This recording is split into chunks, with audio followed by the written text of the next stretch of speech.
It's the return of Bruce Carrington the second time. I told Doug Fisher of Ring Magazine, I think you're the guy for New York City. I think you're the dude. You're the next New York fighter. Prove me Thank you. right, Bruce. Prove me right. Bruce, welcome I back most to the definitely show. will. I most definitely will. You can definitely bet on that. Yep. Well, I think that you're a great person and a great fighter. Talk me through the journey to this next fight that you got going. Well, man, I got my next fight March 19th in Madison Square Garden, under the Edgar Berlanga Steve Rose card. We've already been starting training camp about a month ago, and just I'm out here in Vegas right now training. It's honestly the best place for any boxer to train when it comes to the altitude and the type of sparring that you get, the quality of sparring that you get, and just different, terrain and everything like that out here that Vegas has to offer. It's probably one of my favorite training camps. This camp, I can confidently say I've been making weight more comfortable with this camp than any camp that I've ever had, and I can't wait till March 19th comes because man, I got a lot of things I want to show that that I haven't shown in my last two fights. I feel like for most fighters, going to Vegas is like the true definition of becoming a professional. Do you feel like you're a pro fighter and a true like working professional in the boxing industry by going to Vegas, which is like the hub for all the talent? Every big fighter is there. How does that? I guess you've already answered that question, but I guess elaborate on that. How does that feel? Well, man, it feels great. It feels amazing, man. I feel like honestly, by me rubbing shoulders with these guys, like, and working with these guys, these big name guys. I was just in a gym with Devin Haney. Was just in the gym with Shakur Stevenson yesterday, and all these other big names that I've been around ever since I've been out in Vegas, man. Definitely like you definitely become, that more and more of a professional, you know what I mean, like, as you can say, because everybody comes out here. The best of the best comes out here. If you're not serious about the game, if you're not serious about boxing, then you definitely won't find yourself in Vegas. But if you're serious about, trying to reach the next level and being on top of the game, you're definitely going to bring, your camps out here and put that work in. Yeah, I think another thing that I've noticed in life is you got to be around the highest level because you want kind of the tips of the trades and the tricks and the lived experience from people that have done it before you that are doing it Yes. really well because that just speeds up the process. If someone's like, "Hey, do this," and you're like, "Oh man, that would have been 2 years of doing something wrong." Right. Right. No, definitely. Definitely. I feel like, when you're around certain people, man, you learn from those type of guys, especially with guys that has more experience than you. Like, I've been in the game for about like 17, almost 18 years now, and I still don't know, everything.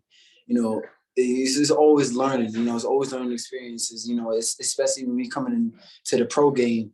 Like, I know how to slow my pace down and pick my shots and look for some shots before I throw them instead of rushing and being too antsy and panicking sometimes. And it's a lot of smart things that I can say I learned in this pro games in a few months that I've been pro.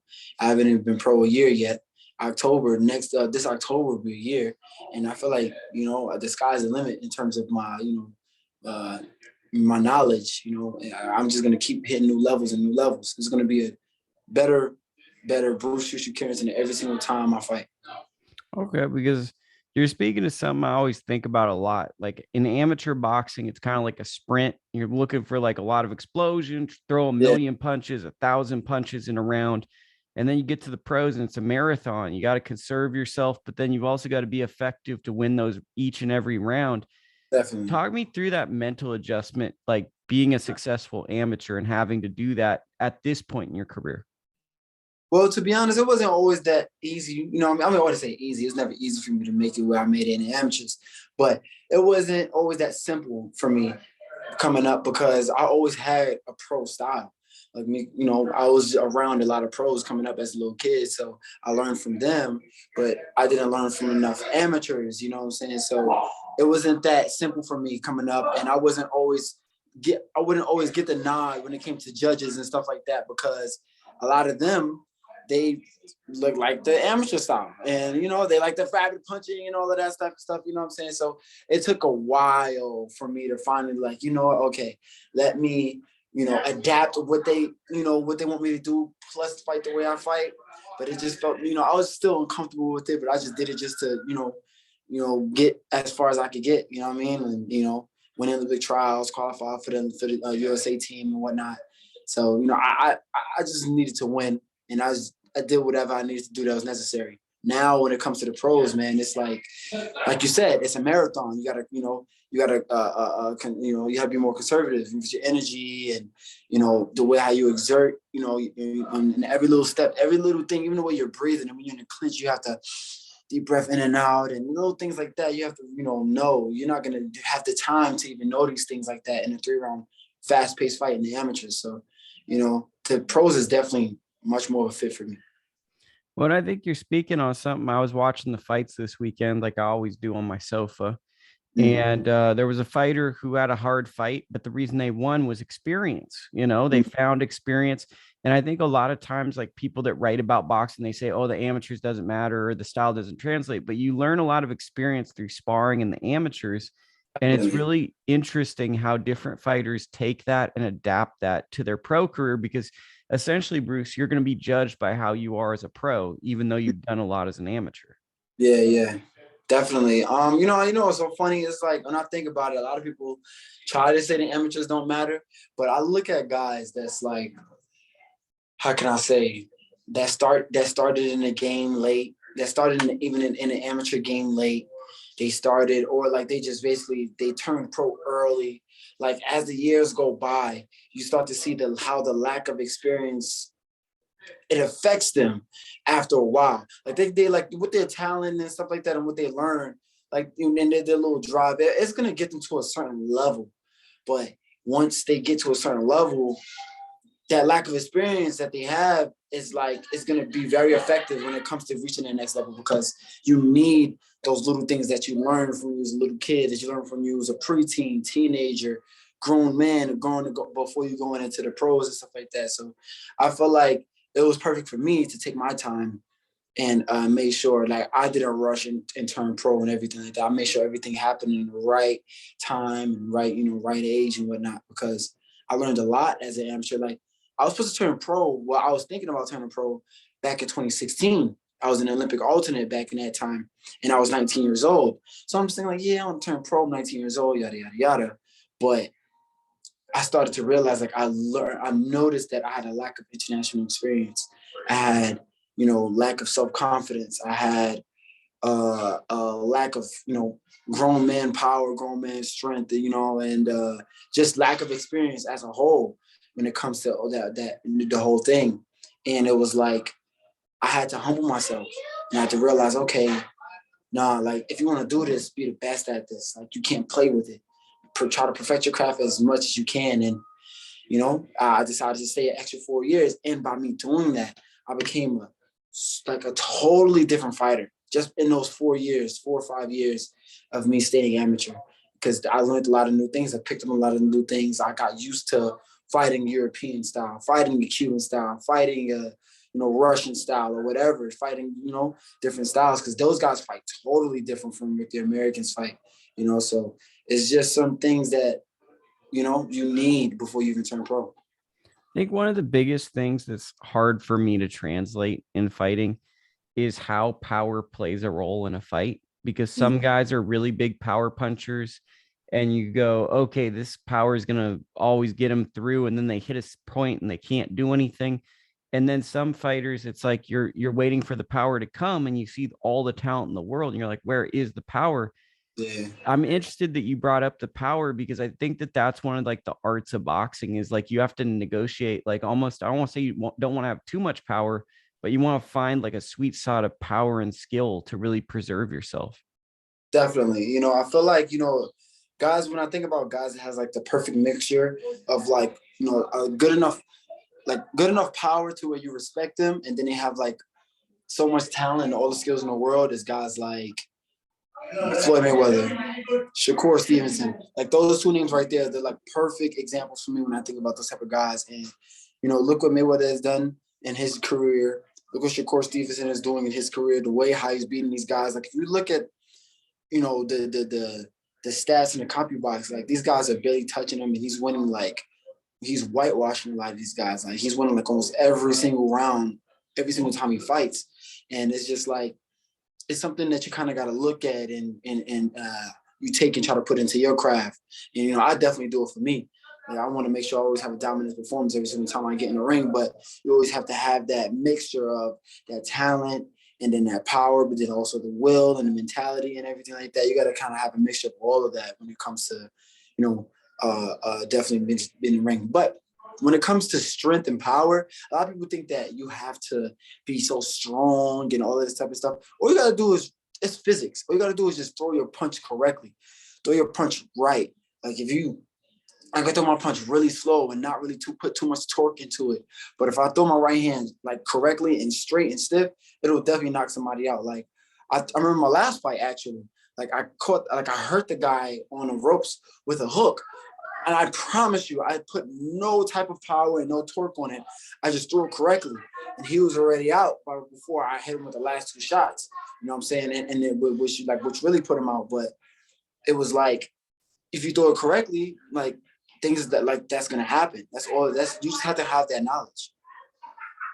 How much belief do you have to have in your skills to throw a punch where the power, because I think that that's a big thing too with a fighter, is to have that confidence that that shot can land with that type of when it's not thrown as hard as you know you can throw it. I mean, well, I guess this is more so during training.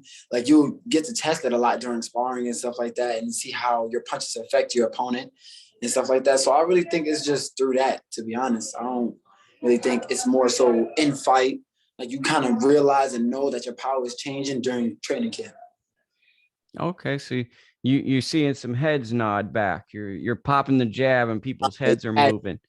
Okay, I Exactly. get what you're saying. Hand like, dang, like I did that. Okay, I got a little pop here. Let me keep throwing this right hand. Okay, I get what you're saying. My only experience with sparring is it's better to be the guy that's going forward than the guy going back, because I didn't really Yeah, know what I was doing going back. And it's really scary when someone's just walking you down all the time. And I always yeah, tell people, until you've had someone walk you down, you don't understand how much that sucks, because it's more yeah. mental pressure than physical. Like getting punched, it sucks. But there's something almost like a wall with spikes coming towards you. If a guy knows how to cut the ring off and he's just coming forward, you're like, so annoying. Yeah, yeah. But then at that point, that's when you got to learn how to fight going backwards. Like I remember this is Coach Al Mitchell. He Michaela Mayer's coach, and he was also the coach for I believe the '96 Olympics. I could be wrong, don't know, can't remember. But he was teaching me like he was saying, yo, if you know how to fight going forward, you need to learn how to fight going backwards, you need to fight going left and fight going right. You can do all of those things, you'll be okay. You won't fall under pressure. You won't panic whenever somebody's trying to like, walk you down, put pressure on Well, I was at a boxing gym last night. I know that's surprising, but and I was talking to some young fighters, and I was telling them about like how they were telling me about like they like this fighter, that fighter. And I was kind of like, I watch a lot of old fighters because I'm old, and like I you. watch the Ray Robinsons, the Sugar Ray Leonards. I like watching great fighters, Wilfredo Gomez, those type of guys. And I was saying, and I really believe this, and this conversation made me think of this. To be a great fighter, you have to at least understand every aspect of what's going on at the highest level. And Yeah, you have to be comfortable with that. And it's like, if you're going to just put all your bets on something, you really got to be a student of the game. And even if you can't do it, you got to understand it. And you got to know how you exist in that world. And if you don't, you're probably not going to be a great fighter. exactly. That is so true. That's so true. Like even when you like, I think about it, even on a minute level, when it's like when I'm learning like a new move or new skill, a new punch, like you can't just throw the punch. You have to understand when to use it. You got to understand how to use it and the right timing and everything. Like you really have to like learn the game. Like boxing is so much more of a complex sport than people think it is. People think that the average fan thinks that people just throwing punches at each other and you're just not thinking like, no, like it's like a chess game, man. And sometimes even more complex than that, to be honest. Like you got to know how to make certain moves, when to make certain moves, the timing, and because it's literally like the reason why I say it's more complex than chess, because it takes one punch for you to get out of there. Chess moves, you take a few moves, and and then checkmate. But it takes one wrong move, and then you're out of there, bro. So it's like it's really risky. Like boxing is a very risky sport, man. And I just feel like you really got to be a student in the game in order to like know these things.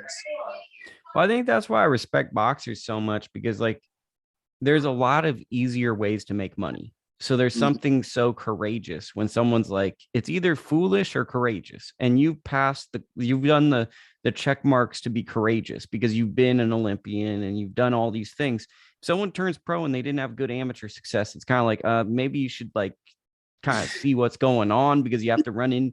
Like, I believe that the guys you run into in nationals are the guys you're going to fight it for the world titles, Right. basically. And it's Yeah. like, if you don't have that success in the amateurs, what's going to change? Are you going to punch harder? Or like something's got to change, And I mean, it's so incredible seeing all the strains from mental to the physical demands. Boxing is a hell of a game. Definitely, man. I feel like, it definitely takes a toll on like everything you do. But I feel like it's like the perfect tool, like it's a perfect translator into real life situations. Because I feel like boxing, you learn so much independent values because of the things that you learn through boxing. Like, little things like if you get knocked down, get back up, patience, controlling your anger, and thinking about the move you're gonna make, 3 steps ahead of before you even do the move. And it's little things like that. It's just always so many things like you learn through in boxing. And that's one of the main reasons why I love the sport, because it's a sweet science, man. It's like, it's not like basketball, football, or baseball, to where it's like, oh, if you're having a bad game, you can blame it on the teammate or something like that. Or even if you're having a good game and you still lose, it's like, you blame it on the teammate or whatever. Or it's just like, if you lose, it's on you. If you win, it's on you. You know what I mean? You can't blame the coach. You can't blame this person. Can't blame that person. And I learned that. I learned that you can't blame the coach back in recently, actually, 2018, 2019. I was training for the year of the Olympic qualifiers, and I was training while I was working out. Like my coach before, like we weren't really like, he wasn't really like putting enough time in with me. You know what I mean? And it was like really frustrating with me, because it's like, listen, this is the year that I gotta qualify. Why not put more time into me? You know what I'm saying? Like, this is like a big year for me, and I'm putting all this work. And I started to realize like he really wasn't budging. So I had to make certain moves of my own. I started, like, he usually makes the schedules for us and set up the sparring. I had to start setting the sparring for myself, making up a whole schedule for myself in terms of training and everything like that, waking up 5 o'clock, 4 o'clock in the morning, doing all these different things that I wasn't doing before on my own. So, and then I went into Olympic trials and won the whole thing. That taught me a lesson. It was just like, listen, you just don't have to do certain things on your own. Nobody's going to drive you and push you but you. And, and I feel like boxing is one of the only sports that'll teach you that. It's a good story. I think a lot of people like that one. Obviously, you've probably walked by Madison Square Garden a bunch of times. I'd assume you've probably fought in it in the amateurs. I'm not sure. That's totally half-baked research, but that's an assumption Yeah, I made. that's What true. will that? Is there any significance to you fighting in Madison Square Garden for the first time? I assume you're going to fight there for a world title at some point in your career, but this is literally your debut as a professional at a place that I think you're going to fight a lot at. Can you talk me through that? Man, this is going to be exciting, man, because I love, like, how can I say? In the amateurs, it was definitely electrifying. It's Madison Square Garden, the mecca of boxing. You're gonna have all these different type of jitters and goosebumps that come with it. But in the pros, man, it's like it's a total different ball game, because now you have certain eyes looking at you. You have different journalists looking at you. You have all these naysayers that's really like naysayers, like really trolls if you look bad in front of them and stuff like that. And then but also fighting the Madison Square Garden is like a boxer's dream, because like I said, it's the mecca of boxing, and it's New York City. It's home for me. It's like it's a dream come true, man. And for it to be my third fight, me fighting in a Madison Square Garden, it's gonna be something that I'm gonna take. I'm gonna take the experience and go head forward with it. And I'm definitely gonna put on an electrifying show. And everybody that's watching this right now, you guys definitely tune in March 19th on ESPN Plus, and y'all tune in and watch me fight, man. And even if you guys tend on if you guys want to come to my fight, the link is in my bio on my Instagram, Bruce_Carrington. Y'all go ahead, check that. Y'all get y'all tickets and y'all come through and y'all watch a good show. I was thinking about from a New Yorker's perspective, because I was watching a kid play a video game recently on a fight week. They had the Spider-Man video game, and I'm not a big video game guy, but it's New York City, and it's like they can run around all of New York. And I'm kind of imagining, like, if I was a child in New York, I like skateboarding and stuff. I like boxing. Like, you just roam New York City. And it's like Madison Square Garden seems like a tent pole when you roam the city. Like, there's MSG. So we're in this area. Like, it seems like throughout your life, if you're riding subways or walking around, it's a place. And I feel like that's pretty cool that you lived in this big city and then now you're fighting in it. Yeah, no, it's definitely beautiful for me to do that. You know what I mean? Especially for my peoples back at home in Brownsville, Brooklyn, New York. They're going to come see me fight pro for the first time, because my first fight was out here in Vegas for it's a Tyson Fury Wilder card, the Wilder 3. My second fight was in Tulsa, Oklahoma. Shout out Tulsa. Like, shout out Tulsa. But, it was all like, far away from the city, man. But now I'm home. My peoples are going to come. They're going to show out. It's going to be a beautiful experience. What's the walkout song?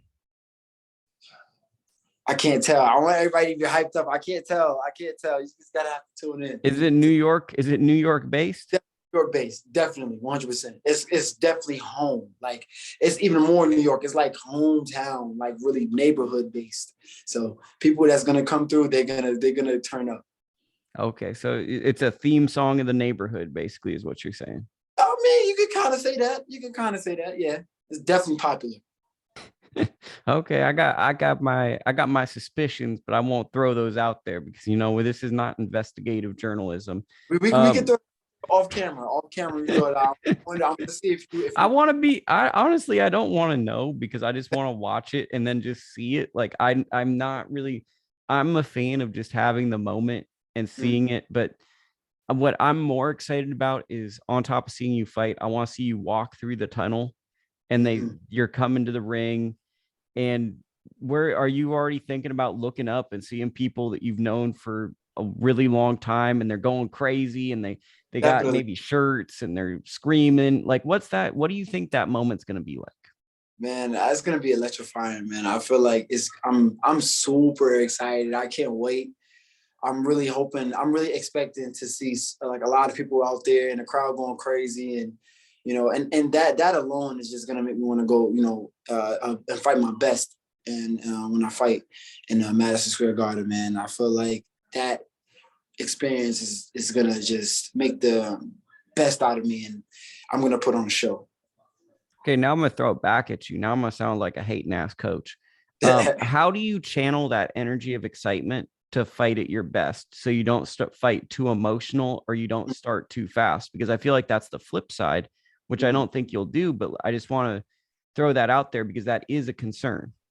Well, yeah, no, definitely. That's also one of the things you have to learn in boxing, controlling your emotions and learning how to work with it. Definitely it's a lot of patience. Like, I have my coach K Karoma. He's one of the main guys that's like, he knows exactly what to do and what to say to calm me down in terms of like not worrying about the crowd and not worrying about, what people are like, how to crazy everybody's going and whatnot. Like, he is really a real mellow guy and laid back. So he's just like, yo, like, stay focused on what you're doing and stick to the game plan, type of guy. So it's that. And just me having my experience in the game. Like, I've had my experiences of playing to the crowd and actually losing and embarrassing myself in front of the crowd. And I'm never going to ever do that again. That happened in the amateurs. I'm never going to ever do that again. I felt like I lost to no bad comment on the opponent, but I felt like, like he was, a lesser opponent, but he came to fight and he came ready and I lost, man. I lost fair and square. Like, I couldn't get off and I'm playing with the crowd trying to show rope. It's one of those experiences that I learned that I will never live through again. Yeah, I feel like I embarrass myself every day on YouTube, so I can very much relate to that. How many more fights do you think you'll have before you're an 8-round fighter? This is a 6-round fight. um, I'll be in the 6 rounds for a little while.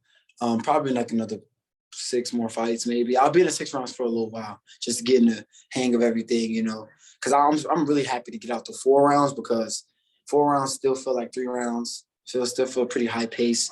6 rounds, I can kind of get into a groove, and then you'll see like how big my IQ is, and I feel like everybody's gonna see more like the best of me when I get into those latter rounds, to be honest. So it's like, yeah, I feel like I'll be in the 6 rounds for a little while, and before I do the 8 rounds.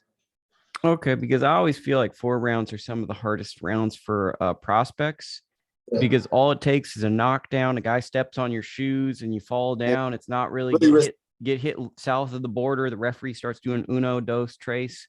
And then, because weird stuff happens in boxing, head clash. 4-round fights are some of the hardest fights I think that people don't think about because it's like one mistake, you don't have many rounds to make up for it. Mm-hmm. That's a fact. Yeah, yeah, yeah. It's really risky with those 4 rounds. Like even my manager, he was telling me like, yo, like what you thinking about? You thinking about doing a 4 round or you trying to do 6? Because in 4 rounders, man, you never know what can happen. Blah blah blah. Like I prepare for all those things in the gym anyway. But things happen in boxing. Everything boxing is unpredictable. Anything can happen. So. And then plus I fight better, the more rounds I go anyway. So I'm like, all right, why not? Let's do the 6 rounds, bro. Like it is what it is. I definitely am happy to take this next step though. Okay, finally, before I get you out, what's been like your spiritual or mental mindset for this camp? What has been kind of like your mindset when you've been grinding day after day? Man, my mindset has just been, you know, just how can I say? It's just been just take every day, not just take everything, a day at a time. But every single day that you take it, just put your all out into it because everything you put into training camp is gonna come out inside the ring, And I make sure I push myself every single day. And right now, I just feel like I have supreme confidence because I know by the time fight day comes, I'm gonna perform and I'm gonna be a monster inside that ring. So it's just nothing but positive energy, positive mindset, and this is how it's gonna be for the remainder of this camp, all the way until fight day.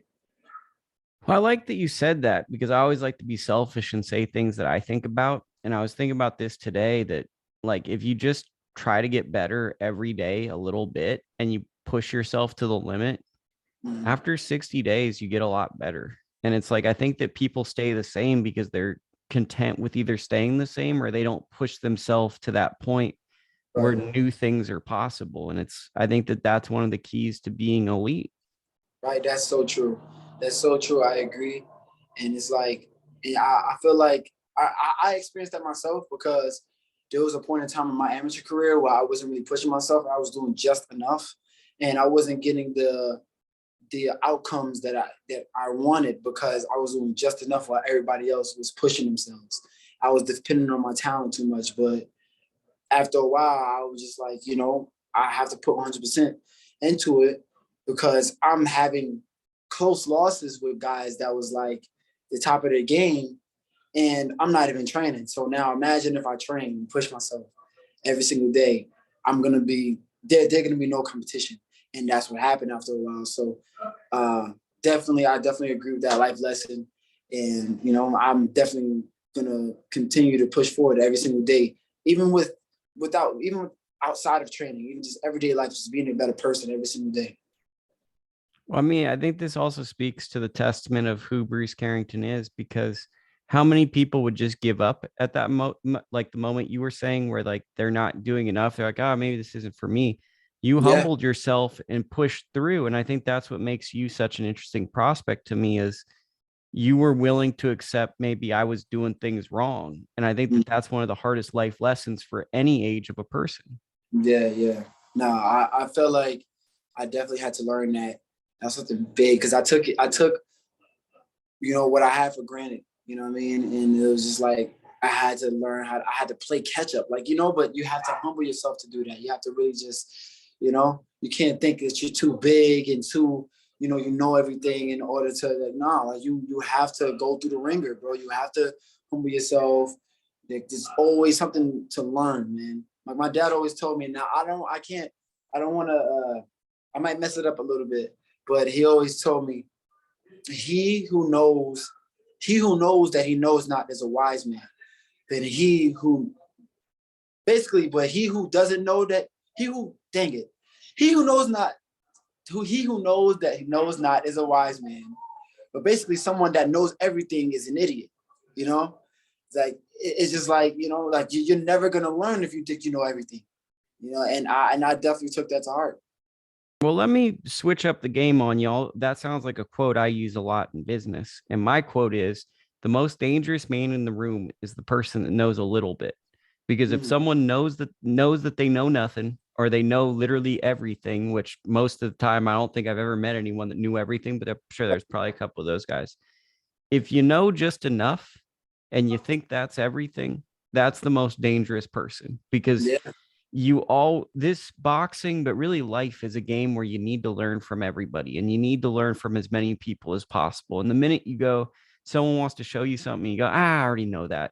Not just do you offend someone, you're really capping your potential of where you're going. seriously, seriously. And but I learned that lesson actually living in Brownsville. I learned because like in Brownsville, like you have guys that's drug dealers. You have the people that that are crackheads and stuff like that, and people that that live a certain type of lifestyle, and they all come and tell me, oh, don't do this, don't do that, even though they're doing the things that they're telling me not to do.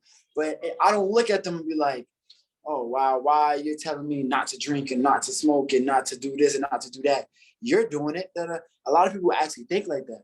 But me, I took it as, okay, I think that he's telling me this because he doesn't want me to go down the same route that he's going. He sees something in me, he sees a potential, and he wants me to go this way instead of going this way, the same path that he's going. So I'm gonna take this and I'm gonna learn from this. I'm gonna learn from this guy. I don't care who it is. I don't care if it's a guy that's like swearing, but he's telling me, oh, don't drink, don't smoke, da, da, da, da. He's falling all over himself. I'm gonna like, all right, I'm gonna listen to you, okay, and I'm gonna take that to heart, and I'm just, I'm gonna take that positive advice. Just to keep this conversation super deep, sometimes they say drunk minds reveal sober thoughts. Yeah, yeah, yeah, definitely. That's so true. I feel like when that happens, uh, a lot of people like a lot of like the truths come out of people's mouths and stuff like that. So definitely, I can definitely correlate that to what I just said earlier. Yeah, pro tip for anyone listening to my podcast: don't drink around people you don't want to get to know, because Definitely. you're really going to get to know them. And that's why I always try to get out of those situations, because I don't really want to know what people are really like. I said last question, but now I got me thinking, what is a New York fighter? How would you define a New York fighter?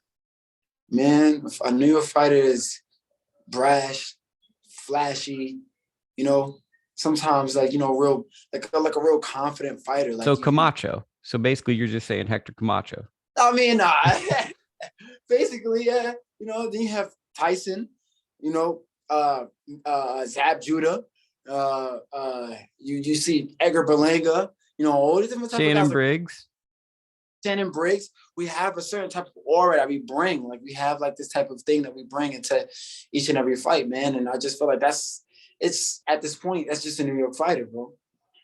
Okay, so the city itself, I think that's the big thing about New York. It's like a city that's built on top of a city that's built on Yeah, top of a city. It's like they're like when yeah, I'm there, like I'm a country guy, so like I look around and it's like the music makes sense. Andre 3000 once said like he couldn't listen to New York rap until he went there, and it's like every street looks the same. Because to me, all the rap from New York from the 90s, every beat sounded the same. I'm like, what gives? You got to change it up. But I went to New York and I'm like, okay, I get that. But it's kind of interesting. I guess what it is New York was social media before social media. To Yeah. stand out in New York where there was so much, you had to really stand out. And that's become a part of not just the culture, but the fighters that represent such a big city. You have to represent that big place and that big spectacle and bring basically what's normal in that city. Yeah, definitely, man. It's like you definitely have to, you know, but you kind of see all of that when it's in a New York fighter as well too. Like we bring all of that, every single thing you just said, all of that energy, all of that, the way how we talk, the way how we walk, the way how we carry ourselves and everything like that, with all of the swag and stuff like that. Like all of that is just that's everything you just said. We bring all of that into the ring, man. And I feel like being a New York fighter is something special. It's something definitely special. We definitely have a lot of opportunity with social media and stuff like that, you know, and the exposure is different for us, and the popularity, we kind of get more popular. You know, we get popular faster than a lot of different fighters coming up just because we're from New York. It just says something like, if you're from New York, you're making a statement. And I feel like that says a lot. I feel like every New York fighter or most New York fighters feel like Ray Allen and He Got Game, where it's like Yeah, we all right. envision that that's like the neighborhood they're coming from, Right. big city, and everyone's rallying around them. My only problem with New York is I don't like the love affair with like Timberland or like certain name brand things, because these companies aren't Oh, buying you help can't with just, schools or anything, bro. It's like people are willing to endorse these brands and uh, then they don't expect the brand to give back at all. And I'm just like, come on, we need to do better, bro. I feel you what you're saying on that. I can feel you on that. But man, you gotta have your pair of Timbs, especially when the weather starts to break and it gets cold. Man, you gotta bust out a pair. Butters, get your butters. You feel like you know what I'm saying, you dead ass B. Like you gotta you gotta get you a pair, man. Like that is a must. You don't have you a pair of butters. Like you ain't no official New York dude, man. Okay, so if I ever go see you fight at Madison Square Garden, I'll get a pair of Timberlands and I'll call them Butters. Yeah, That'll be the yeah. move. I'm gonna refer to them as Butters. No, not butters, butters. Nah, AH. I gotta change it up. I'm a big white No, guy. I slur. New Nah, I'm gonna change the game York, up. It's a you know, 2K remix. York, you gotta say it the way we say it. Butters. Butters. Okay, I'm gonna work on that. So I probably got a year or two. So I'm gonna work on it. I'm gonna have a coach. We're gonna get Uh, maybe like a speech therapist or something. It'll cool. Yeah, it'll yeah, work. definitely. Okay, where can people follow you on social media, Bruce? You guys can follow me on Instagram, Bruce_Carrington. That's where you can find my link for the tickets for the fight on March 19th at Madison Square Garden. My Twitter is B_Carrington1. My Facebook is Bruce Carrington Jr. And I also have a documentary that I want you guys to check out. It's called Brownsville Born, and you can find that on brownsvilleborn.com. Super good, by the way. So everyone that hasn't seen it, be sure to watch it. Thank you. Okay, well, thank you for your time, Bruce. I gotta just exit out.